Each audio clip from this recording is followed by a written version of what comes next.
好啊，大家好啊，再次歡迎收睇 Watch Catalog 標科啊。今日咧都想講呢一個 topic，講一段時間嘅。咁話說咧，就2025年呢一個瑞士嘅鐘錶業嘅成績表就出咗啦。咁我就亦都經過呢一個世界腕錶嘅呢個網站睇到一篇文章，我覺得幾值得大家睇。咁今日咧都想同大家探討下呢一篇文章入邊講嘅嘢啊。咁講呢條片之前呢，我都覺得如果錶迷我都應該都唔陌生噶啦，睇一啲即係舊式啦，傳統雜誌，咁佢哋依家變咗 online 版嘅。我自己比較睇得多呢，就可能都係一個世界腕錶啦。首先佢可能中文啦，二嚟佢揀嘅題材呢，我自己又覺得幾啱自己睇嘅，即係無論佢嘅題材，甚至乎佢用嘅一啲 angle 去講一啲題材，我覺得係幾啱自己睇，好似呢啲咁樣直上呢隻 Panerai 2025咧就畢業啦，一買呢隻就畢業啦。幾過癮嘅佢啲題材。咁直到有一篇文咧，就係關於成個2025年嘅成績表，我都睇得幾開心嘅。係啦，亦都想同大家 go through 一下個 link 咧，我都放咗喺條片嘅下邊。如果有興趣睇咧，都值得睇一睇嘅。唔想睇嘅話咧，睇呢條片就 OK 嘅。主要 go through 係一啲重點嘅消息。咁呢一篇文章就2025年啦，一個成績表出嚟啦，就咧賣少咗，反而賺多咗。成個瑞士嘅嗰個鐘錶市場賣少咗，平價錶咧就賣唔喐。勞力士、愛彼等四大天王咧賺翻。四大天王就係勞力士、愛彼、PP 加埋 Richard Mille 呢四個咧就賺大錢啦。2025年嘅瑞士鐘錶業好似一艘大船咁啊，佢就冇點沉，但係就換緊一個航道。根據呢個年度分析啦，出口總值連續第二年下滑，跌咗1.7%，估算嚟到咗244億瑞士法郎啊。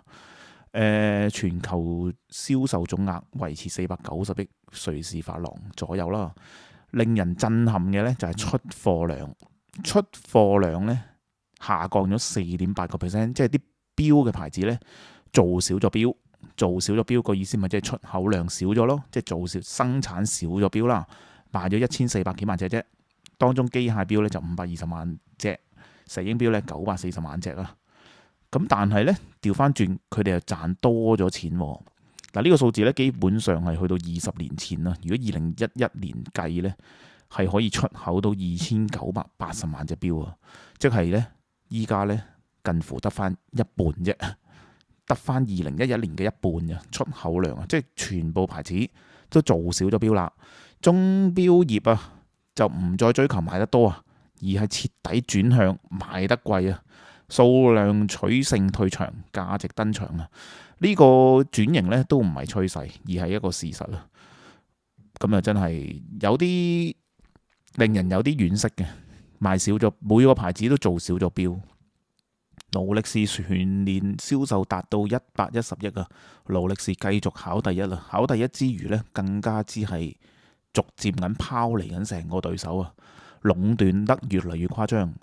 頭四名嘅排名啊，勞力士、卡地亞、AP 同埋Omega 其實都跌咗好多，去到第四位啦。陣間會我哋講下個測，呢四個加埋都佔咗55% 嘅銷售市場嘅銷售額嘅，不斷提升。2025年再創新高，連四大天王嘅意思呢，就係呢四個啦，好誇張嘅成績表，亦都有壓倒性嘅一個表現。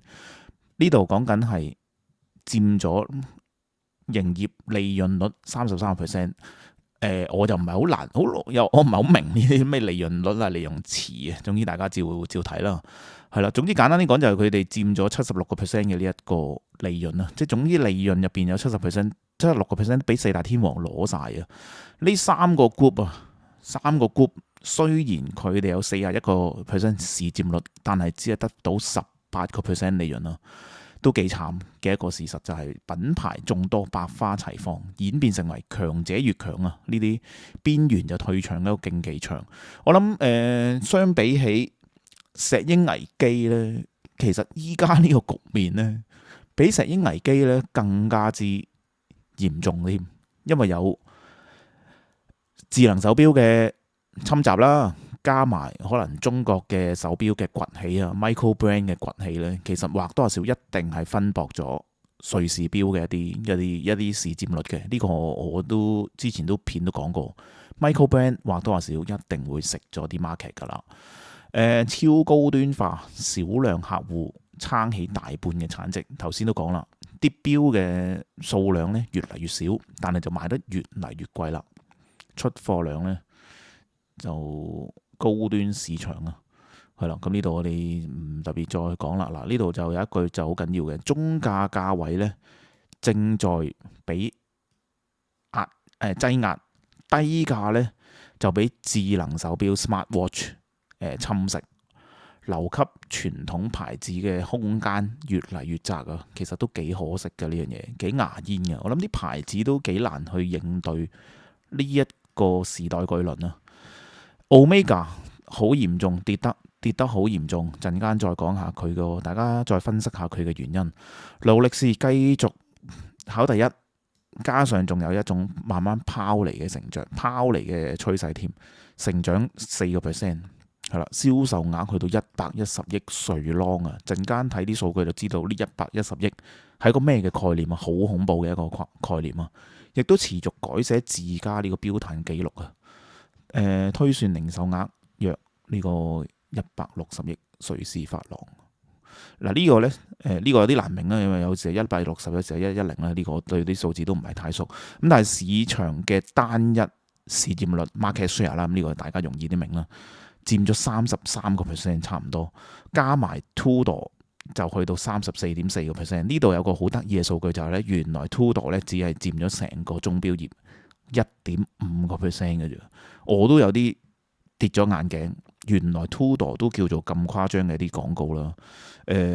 都只係佔咗1.5%嘅啫。咁因為呢個係計埋佢賣嘅錢嗰個嘅，即係唔係話個數量嘅呢度。所以因為勞力士有啲好貴嘅錶嘛，但係 Tudor 始終好貴嘅錶係欠奉，就算佢賣好多隻呢，都抵唔到勞力士一隻好貴嘅錶咯。個意思就大約咁樣。勞力士出貨量啊，反而連續跌第二年下滑，去到115萬隻啊。嗱，勞力士呢製錶呢，基本上排第一噶啦，佢嗰個所以大家唔好再同我哋講話佢哋啲貨有幾稀有啦。今集唔好討論呢一個話題住啦。嗱，呢一度咧就有一個數據咧，就係瑞士嗰個出口價值咧又越嚟越提升，好得意嘅數據。但係個量咧，相比起2008年咧，就不斷咁下滑咗，一路量少，但係價升個意思啦。係啦，即係呢度2008年去到今日咧，出口咧不斷創新高，但係出口量咧就大跌咗44%啦。喺呢度跌咗呢44%，所以咧轉向一個高端價值嘅導向啦。係啦，愛比同百德菲列更上一層樓啊，令人耐人尋味啊！2025年嘅排名啊，AP 同 PP 齊超越咗 Omega， 改寫咗頭5名嘅呢一個局面。因為頭5名呢個局面咧，你會見到維持咗一段時間噶啦，係啦，頭5名呢個局面呢，2020去到24都係不變嘅。銷售成長咗9%，係啦。Royal Oak 嗱呢度呢 Royal Oak 系列啊，佔咗90%啊。其實你問我呢，就覺得唔係好健康嘅，淨係單一系列呢佔90%，就真係非常之唔健康。萬一 Royal Oak 個熱潮不再呢，佢個利潤呢一定會受到好大嘅影響。品牌亦都轉向直營模式，即係冇晒 AD 自己，令到獲利嘅能力更加之集中。其實唔係個個牌子成功噶，唔係個個牌子去做自己嘅 BT 係成功噶，唔一定噶。因為當然背後好多商業嘅考量啦。PP 維持一貫少量高價策略，全年出貨只係得72000隻錶，但係竟然達到咗25億瑞郎。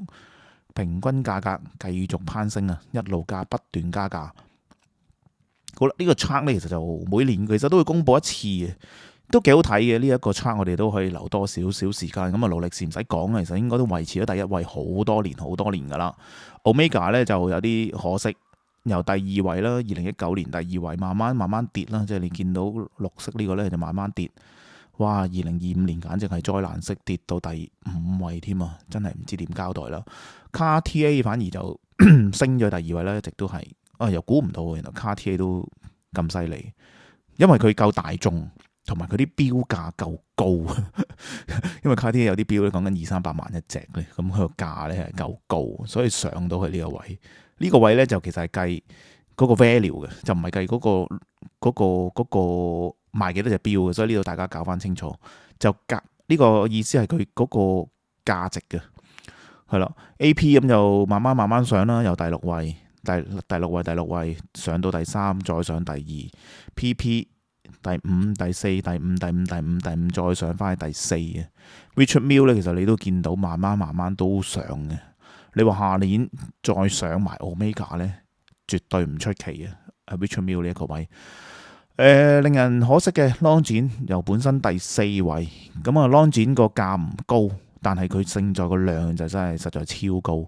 第4慢慢跌到第5、第6、第7啦，咁就成個 Swatch Group 其實都幾難去面對呢個局面啦。如果照呢個睇 ，VC 咧就維持不變，由第14位。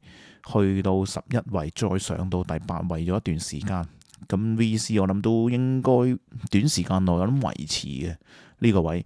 Breitling 好犀利，一個獨立嘅牌子，慢慢13去到11，再去到10，再9，維持咗9啦。咁我諗佢呢啲牌子就應該難去變化嘅，我覺得即係唔會話一夜跳到第3、4嘅，亦都唔會叫維持喺第9、第8啦。天梭又係啦。本身慢慢第7一路跌，曾經跌到第12，再上翻去第10嘅。跟住係咩呢？攤開也排第11就攤開也都係維持喺呢啲啦，9至13呢啲位置啦。IWC 都係呢啲中游分子，第10位、第11、2位呢啲位置度浮游啦。JLC 都係呢啲位置度浮游。愛馬仕啊 ，Amex 應該讀 Amex。Amex 其實就近年嚟都做得幾唔錯，所以都之前影都冇啊。哇！之前影都冇，一跳咗去19，慢慢上係啦。我諗佢 Amex 繼續上嘅機會都高嘅。Swatch 咧 interesting 啊 ，Swatch 咧就之前又係影都冇啊。2023年突然間爆咗上去，好明顯點解呢？大家應該都好清楚啦，一定係 Moon Swatch 噶啦，唔使問噶啦。Moon Swatch 上咗去，但係我諗後勁不在。2023上咗去，2024唔得，2025再跌，即係嗰個曇花一現啦。咁啊，慢慢都會繼續跌噶啦。如果佢冇咩一個新嘅衝擊，係啦，本身呢都唔應該喺度嘅，只不過真係出咗個 Moon Swatch 咧，就真係上咗嚟啦。Hublot 其實就反而都跌喎。Hublot 係啦，跌嘅。Tudor 都係呢一個位置。Tudor 之前都跟住 keep 住浮游喺15至18啦。Tudor、Bulgari 就都係喺呢啲位置度啦。Chanel 反而就上咗嚟喎。Chanel 幾 interesting 喎，竟然喺呢個位上咗嚟。Chopin 就都係維持喺20呢個位置。反而有邊啲跌出咗呢一個測咧，就 Panerai 啦。嗱，真係唔難理解嘅，真係無論講到口水都乾噶啦。即係雖然有啲朋友都仲係好中意，但係我曾經都好中意嘅。Don't get me wrong。真係慢慢跌得好勁啊 Panerai。仲有咩跌咧？蛙島都跌走咗啦 Breguet 都跌走咗啦 Blancpain 都跌走埋呢一個測嘅，所以咧都一個好殘酷嘅一個成績表係啦，呢個排名表啦。好啦，再睇落去就係 Swatch Group 2025年最大嘅壓力，成個市佔率跌咗16.1，跌落至應該話 market share 跌到落去16.1，咁就瞓幾多咧就冇講到啦。呢一度16.1，咁應該都好誇張啦。本身可能應該有2字頭嘅 Longines 銷售重挫，拖累整體表現啦。報告指高度依賴中國市場，咁中國個經濟大家有眼睇啦。個近幾年個起色都爭啲嘅。中國市場2025年啦，話呢個咁主要都係因為中國太依賴中國啦。直擊反觀，反觀呢度好得意喎。Longines long 轉啦，呢度繼續講緊 long 轉啦。反觀美國市場咧，其實跌1% 嘅啫。其實咧 long 轉又冇特別跌到嘅，跌其實主要係跌，因為中國嘅經濟咧令到 long 轉。我諗Omega都應該係有少少呢個原因嘅，即係Omega其實之前個中國 market 其實都幾犀利。咁近幾年中國個經濟真係下滑得好緊要，所以都太過依賴喺單一個 market 啦。呢個就真係好啦。呢個就係頭先繼續嗰個排名啦，係啦。即係其實呢個 chart 嘅排名再細分咗嘅一啲數據啦。勞力士頭先講嘅呢個110萬係咪咧先啊？上翻去睇一睇110萬嗰個110億啊，110億瑞郎嗰個數咧就係呢個數啦。你諗下嗱，純粹睇啲數字啦，咁啊呢個數字就係佢哋賺錢個能力啦。咁就成就咗呢個排名嘅，咁就唔係話賣咗幾多隻錶嘅，係啦，純粹呢一個係嗰個靠呢個賺錢能力去排嘅啫。你諗下，勞力士係即係21000啦，呢度11000去計啦。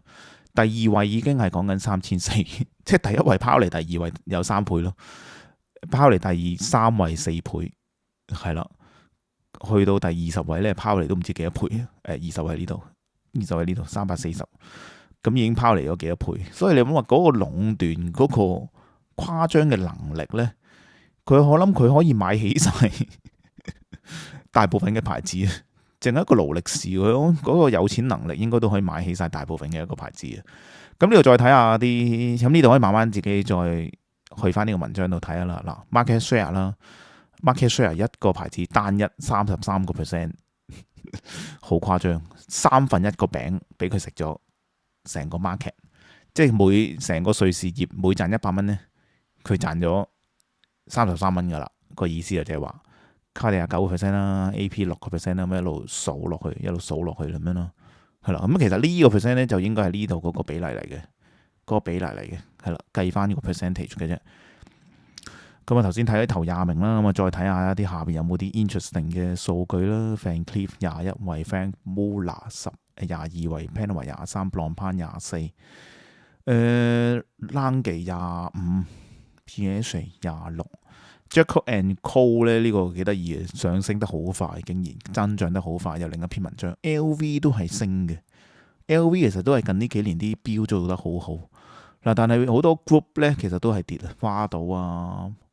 Montblanc 啊 Breguet 呢度咧，其實都係跌嘅，反而 Gucci 係升，Hamilton 跌，Frederic Constant 升，Pishon 升，Moza 升 ，Zenith 都係一個比較嘅難做嘅牌子 ，Raymond Weil 升 ，Harry Winston 哇，全部 Swatch Group 跌得好勁啊 ，LVMH 跌咗反而升 ，GP 跌 ，Always 跌，雅典都跌。MB&F 升，反而有啲真係哇 Christopher Ward 犀利喎，呢個得意喎，48喎，即係 Christopher Ward 係一個我自己好睇好嘅一個Michael 都唔可以叫佢 Michael Brand 啊，我諗上到去48咧，真係唔可以叫佢 Michael Brand，你睇已經高過埋 Roger Dubuis 同埋 Bell & Walls 啊，所以唔好再叫 Christopher Ward 係一個 Michael Brand 啦，所以佢一年做3萬幾隻錶。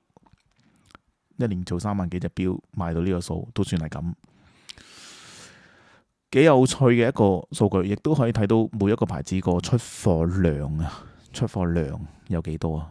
勞力士唔計 Swatch 呢個 Swatch 即係嗰個膠錶個 Swatch 啦，440萬隻錶。第二位咧就天梭200幾萬隻錶，勞力士咧第三噶啦。咁啊115萬隻錶，但係勞力士賣得貴啊嘛啲錶，唔計天梭，唔計呢啲 Swatch，that's why 佢就做咗呢個110億瑞郎嘅成績表啦。呢個咧就 market share 啦，頭先睇啦，好殘酷噶，真係你一睇咧都諗緊話其他啲牌子咧都真係點生存咧，真係好似做嚟得個吉咁嘅感覺，33% 去到。呢啲 Panerai、Breguet 0.4，剩低嗰18.2咧，都唔知幾多個牌子喺度分緊呢一個餅。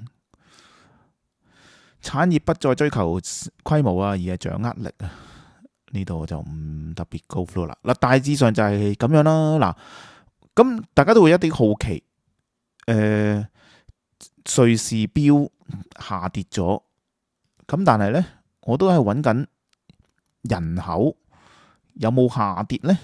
其實人口呢，當然就一定冇下跌噶啦，人口呢，就一定係慢慢增長，由2008年嘅68億人去到依家呢83億啦，最新83億人啦，咁人就一定係多咗嘅，人多咗自然戴錶都一定多咗啊。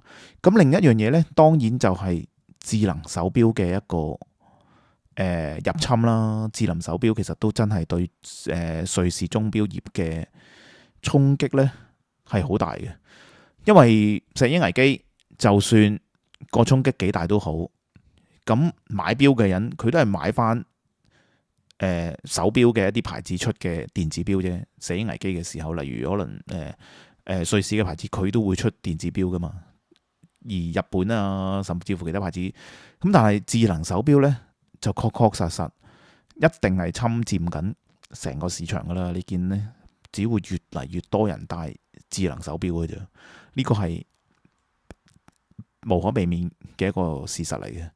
咁另外仲未計一啲中國冒起嘅一啲牌子呢，甚至乎全世界所有嘅 micro brand 呢，咁某程度上呢，都會令到一啲中游分子嘅牌子呢生存呢嘅空間，我覺得反而係都越嚟越難嘅，越嚟越難嘅。你當大洗牌啫，即係音樂椅嘅道理啦 ，music chair 嘅道理啦，即係可能反而有啲 micro brand 彈起咗，反而可能令到一啲例如我舉例啊 Certina 啊，甚至乎可能某一啲相對比較嗰個1萬蚊價位嗰啲呢，佢真係好難去做。我自己咁樣睇個形勢咯。嗱，呢度都講啦 ，Apple Watch 持續成長啊，高階型號啊，價格已經同入門機械錶正面競爭啊。即係 Apple Watch 有啲貴起上嚟都6-7千蚊一隻，咁佢哋真係會食咗好多平價嘅一啲Swiss made 嘅一啲牌子咯。咁啊，今集就分享到呢一度先，都係一個幾有趣嘅資料。1年1度嘅成績表，好多時我哋都會好留意住呢一個 chart 嘅。咁如果有興趣再去慢慢睇呢一個文章嘅話呢，可以 click 翻下邊嘅 link，慢慢去睇啊。咁我今集嘅分享去到呢度先，中意嘅話俾個 like 同埋留言分享一下你對呢件事嘅一啲睇法啦。咁我哋下集再分析下其他議題啊。話說我成日睇 Jack Wolf 咧，咁不斷彈嗰啲廣告出嚟，成日彈呢個 Jack Wolf 啲廣告出嚟，好周圍都係 Jack Wolf 啲廣告。好啦，咁啊今集去到呢度先，下一集再見，拜拜。